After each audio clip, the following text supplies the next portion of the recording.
Welcome back from the break. I'm Maya Johnson, and earlier we discussed about the controversy surrounding the International Criminal Court and Sudan's president. We'll now be moving on to review on the news.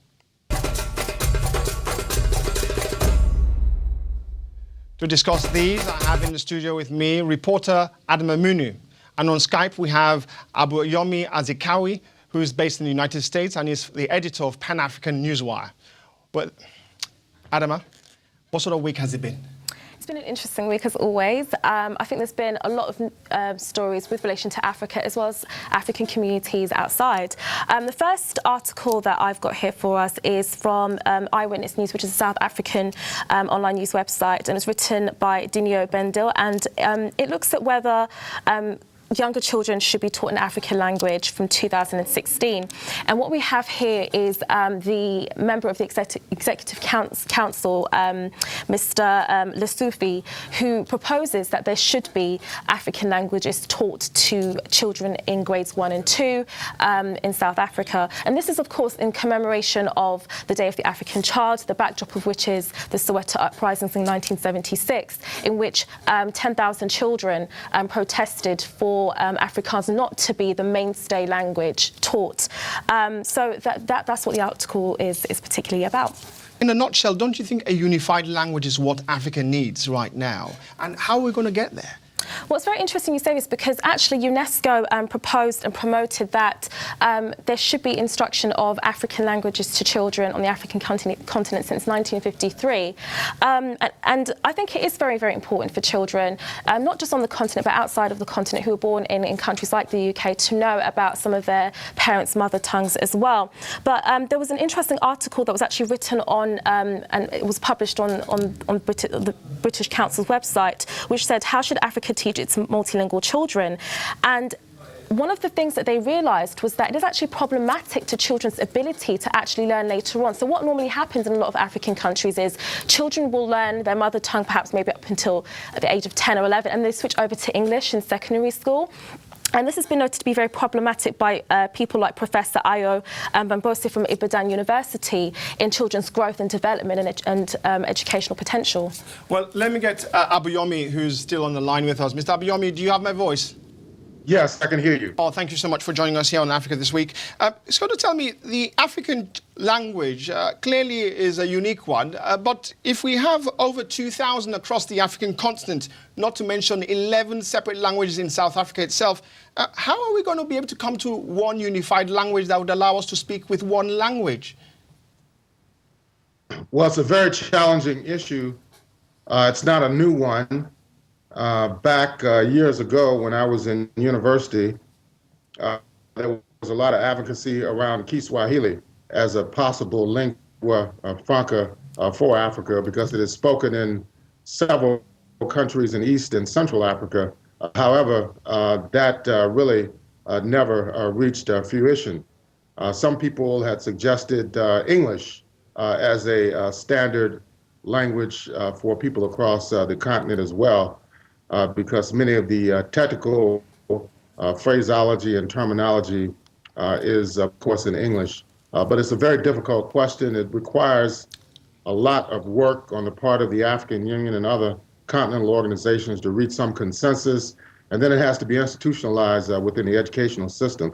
There was some discussion at the recent African Union Summit in Sandton, South Africa, where they were discussing some type of uniform curriculum for all African Union member states, but it's a very difficult task to implement. Well, a difficult task to implement. Adama, what's the next story that we have that happened this week? The next story that we have is from Al Jazeera, and as many people and many of our viewers would know, Ramadan has already begun this week. And this particular article looks at whether or not Ramadan is actually a new American tradition. And what was very interesting about this article was that there was a discussion about African slaves in America and how they fared in terms of trying to practice their religion. early in the 18th century, and also be slaves under the sort of penal codes that existed at the time. And so what this article basically stated was that actually Ramadan is actually not a new American tradition, but obviously there is this sort of gap between people understanding how Muslims relate to America through African ancestry. There is definitely more that needs to be done to educate people about that. Well, Abayomi, you are in Detroit, in the US there. Of course, Ramadan is live and active on the ground. Can you tell me, African Muslims who, back in the day when they went to America, they held a common faith, and that was exactly Islam. Can you sort of shed some light on that?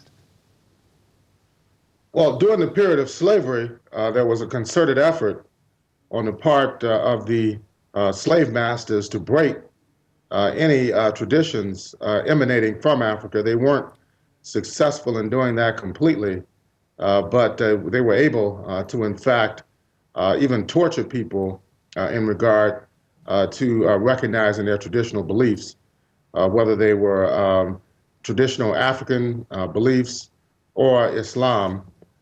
So this has been a problem during the slave period. Since that time period, you've had successive waves of immigrants from the Middle East as well as Africa who have practiced or attempted to practice the Islamic religion here in the United States. Then you had other strands of Islam which were not necessarily in line with what is considered traditional Islamic beliefs. For example, the Nation of Islam, more popularly known as the Black Muslims, which started here in 1930. They had a different approach to Islam, which was practiced for about 45 years consecutively inside the United States. And then there were others as well. We look at the Moorish Science Temple Church, which had a base here going back to 1913, which was somewhat of a hybrid religion, a combination of Islam and certain aspects of Christianity as well. But now you have a large immigrant Muslim population in the Detroit metropolitan area, one of the largest, perhaps outside the Middle East.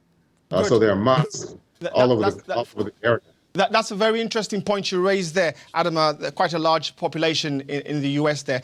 What's the next story that happened this week? So we've had another story from America that many people would be aware of, and that's concerning Rachel Dolezal, who was heading a Washington branch of the NAACP, which stands for the National American Advancement of Colored People. And the article that we have is from the Huffington Post, Black Voices, which looks at whether or not her being white had anything to do with her involvement in the NAACP. And there's been a lot of sort of social media coverage on this. A lot of people are very angry about it. A lot of people said, why did she have to disguise her race? But I would say that given it's supposed to be a post-racial society in America, but it is not. And I think that's one of the sort of deep undercutting things about this story. Well, let me put that, Abayomi. I mean, the bottom line is that if you look at my shade, I'm dark-skinned, and the difference between myself and someone who's white, there are at least 1,000 different other shades that one could consider. When does black mean black in your language? Well, I really don't have a strong opinion on this issue. Apparently, this woman had been living heavily immersed in African-American culture and politics for a number of years. She had self-identified as African-American. She'd even joined one of the oldest civil rights organizations inside the United States. And I think that the corporate media has sensationalized this issue, saying that she was, of course, representing herself as African-American when in fact she wasn't. But it's a question of self-identification and also a cultural issue as well. There are different shades of blackness, particularly here in the United States. There are African-Americans who look white. So there are people who may appear to have African-American heritage, who don't identify as such. So it's a very complicated issue. That's an important point you just made there. Different shades for different quarters. Adama, what other story do we have pretty quickly?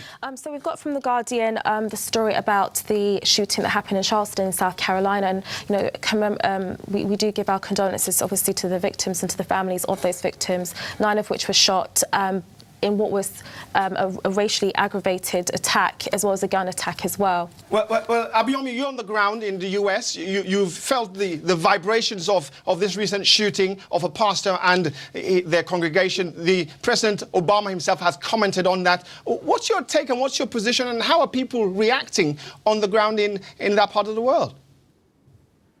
Well, it's quite shocking, but at the same time, it's not surprising. The US was born in racial turmoil.